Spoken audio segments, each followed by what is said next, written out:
జగన్ చెప్పాలి సాక్ష్యం జనపల్లి శ్రీనివాస్కి న్యాయం చేయాలి జగన్ చెప్పాలి సాక్ష్యం కోడికత్తి రావాలి జగన్ కోడికత్తి కేసులో కోర్టుకు రావాలి జగన్ సాక్ష్యం చెప్పాలి జగన్ కోడికత్తి కేసులో రావాలి జగన్ కోడికత్తి కేసు న్యాయం చేయాలి కోడికత్తి శ్రీని వెంకటరే న్యాయం చేయాలి కోడికత్తి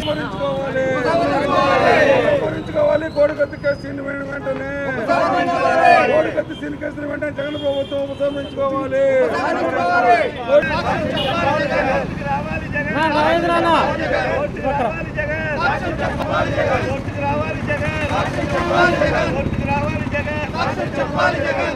కోడికత్తి కేసుని జగన్ ప్రభుత్వం చెప్పాలి జగన్ కోర్టుకు రావాలి జగన్ చెప్పాలి జగన్ కోర్టుకు రావాలి జగన్ చెప్పాలి జగన్ కోడికత్తి కేసు జగన్ కోడికత్తి కేసు వెంటనే జగన్ ప్రభుత్వం ఉపసంహరించుకోవాలి కోడికత్తి కేసు వెంటనే जोहार डॉक्टर बाबा साहब अंबेडकर जोहार बाबा साहब अंबेडकर जोहार बाबा साहब अंबेडकर जोहार వర్ధిల్లాలి దళిత పోరాటాలు వర్ధిల్లాలి దళిత పోరాటాలు మట్టించండి జైల్లో మగ్గుతా ఉన్నారని నా కొడుకు ఇప్పటికైనా నా కొడుకుని విడుదల చేస్తారని ముఖ్యమంత్రి గారిని వేడుకుంటున్నానండి ఇప్పటికైనా మా మీద దయించండి కొన్ని కనికరించండి అక్కడికి వచ్చానండి ఒకసారి మన ఒక ఊరండి ఊరు బాబా అక్కడున్న ఊరు వచ్చారండి వస్తే కూడా మమ్మల్ని అక్కడ ఎత్తేసి పక్క వచ్చుకున్నారండి ఎన్నిసార్లు వచ్చానండి నా మీద కొంచెం దయ చెప్పండి మంత్రి గారు మీకు నమస్కారం అండి బాబు మీకు నమస్కారం అండి తాడేపల్లి కూడా వచ్చానండి 2-3 సార్లు అప్పుడు కూడా ఏమి లెక్క చేయలేదండి తాడేపల్లి కూడా వచ్చానండి సార్ అప్పుడు కూడా 2-3 సార్లు వచ్చానండి అప్పుడు కూడా మాకు ఏమి చెప్పలేదండి మారుతామని వచ్చేసేవారండి ఇప్పుడుకైనా నా మీద దయించింది మా మీద నా కొడుకుని ఇప్పటికైనా సరే విడుదల చేసి అక్కడికి వచ్చండి కొంచెం సాక్ష్యం చెప్పి నా కొడుకుని మాలో చేర్చండి అని ముఖ్యమంత్రిని వేడుకుంటున్నానండి 18వ సంవత్సరంలో విశాఖపట్నం ఎయిర్పోర్ట్ లాంజ్లో అప్పుడు ప్రతిపక్ష నేత జగన్మోహన్ రెడ్డిపై కోడికత్తి జనపల్లి శ్రీనివాస్ అనే ఒకడు దాడి చేశాడని అది కోడికత్తి కేసుగా ఈరోజు కూడా పబ్లిసిటీలో ఉంది ఎన్నికల స్టెంట్ అది సానుభూతి కోసం ఈ విధంగా దళిత యువకుడి మీద దళిత యువకుడి చేత దాడి చేయించుకొని ఈరోజు కూడా 5 సంవత్సరాల 2 నెలల 18 రోజులు జైలుకి రాకుండా జైల్లోనే ఉంచారు బెయిల్ రాలేదు ఇతరులు ఎవరు నగర కులాల్లో అరెస్ట్ అయితే హౌస్ మోషన్ లంచ్ మోషన్లు అంటున్నారు ఎన్ఐఏ కేసు కుట్రకోణం లేదని తెలిసింది అయినా మళ్ళీ జగన్మోహన్ రెడ్డి ఇతను బయటకు వస్తే ఎలక్షన్లో ఎక్కడ వాస్తవాలు చెప్తాడోనని ఇతను బయటికి రాలేదు అది ఆ కోర్టులో విచారణ జరిగినా కానీ 2 సంవత్సరాల కంటే జైలు శిక్ష పడదు కానీ 5 సంవత్సరాలుగా జైల్లో మొక్కుతున్నాడు జనపల్లి శ్రీనివాసు ఇతన్ని బయటికి రాకుండా మళ్ళీ హైకోర్టు స్టే చేసాడు జగన్మోహన్ రెడ్డి అంటే ఎలక్షన్లు అయిపోయిందా కూడా ఇతను రానీయుడు కాబట్టి ఈ కేసులో అసలు కుట్ర జగన్మోహన్ రెడ్డి అతను అనుచరులు వైసీపీ పార్టీ వాళ్ళదే కుట్ర జనపల్లి శ్రీనివాస్ గారి కుట్ర వెంటనే జగను దళితుల మేనమామ క్రైస్తవుల ఆరాధ్యమని చెప్పుకుంటున్న జగన్ వెంటనే కోర్టుకు రావాలి అదేవిధంగా సాక్ష్యం చెప్పాలి ఇదేవిధంగా ఇటీవల 19 కేసుల్ని ఎన్నికల స్టెంట్గా ఎంఆర్పిఎస్ మానమానాడుల కేసుల్ని 19 కేసుల్ని రద్దు చేసాడు జగన్ 20వ కేసుగా ఈ కోడికత్తి శ్రీని కేసుని రద్దు చేయించాలని కోర్టుకు వచ్చి జగన్ సాక్ష్యమైన చెప్పాలని శ్రీని బెయిల్పై విడుదల చేయాలని న్యాయ దేవత కూడా కుల వివక్ష ఉందని చెప్పి మేము భావిస్తున్నాం వెంటనే కోడికత్తి శ్రీని జైలు నుంచి విడుదల చేయాలని డిమాండ్ చేస్తున్నాం. అధ్యక్షులు జనపల్లి శ్రీను 5 సంవత్సరాల 2 నెలల 18 రోజుల నుండి విశాఖ ఎయిర్పోర్ట్లో జరిగిన ఒక సంఘటన మీద జైల్లో మగ్గుతున్నాడు. ఆ విషయమై కోడికత్తి కేసు విషయంలో ముఖ్యమంత్రి జగన్మోహన్ రెడ్డి గారు కోర్టుకు వచ్చి సాక్ష్యం చెప్పాలని ఈరోజు ఒంగోలు పట్టణంలో పెద్ద ఎత్తున దళిత ప్రజా సంఘాలతో ఒక ఉద్యమం చేపట్టాం.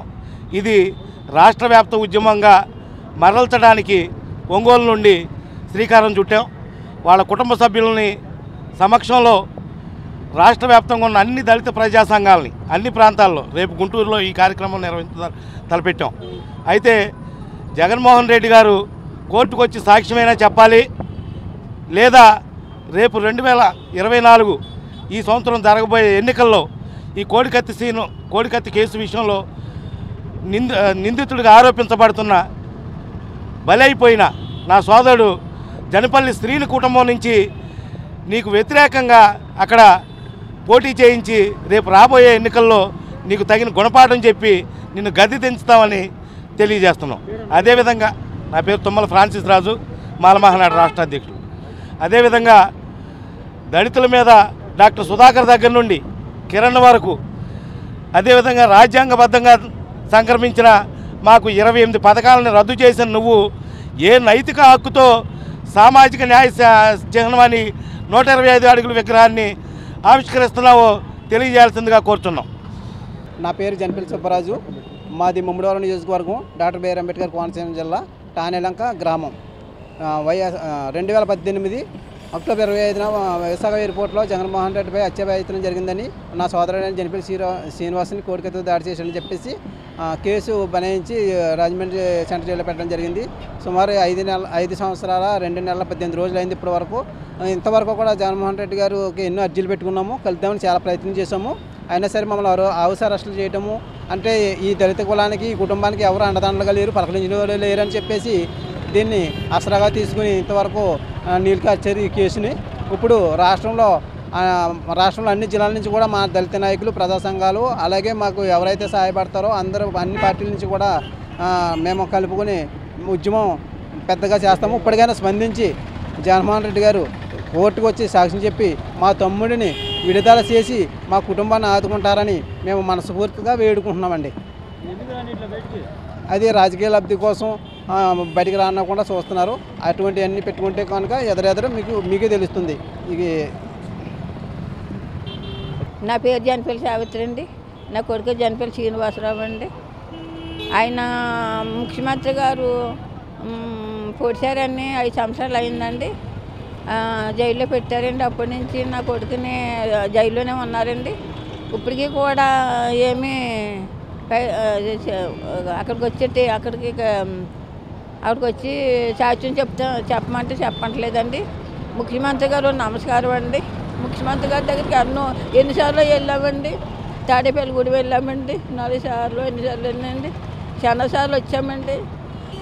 చాలా దూరం అండి మా ఊరు. అక్కడి నుంచి మేము ఇక్కడికి వచ్చామండి.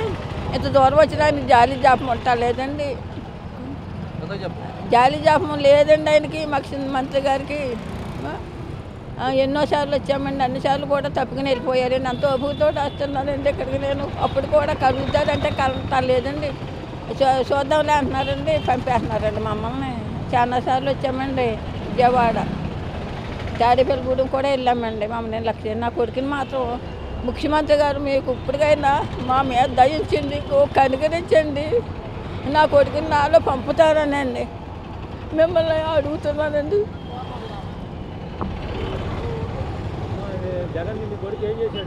నా కొడుకు ఏం చేశాడని మాకేం తెలియదండి.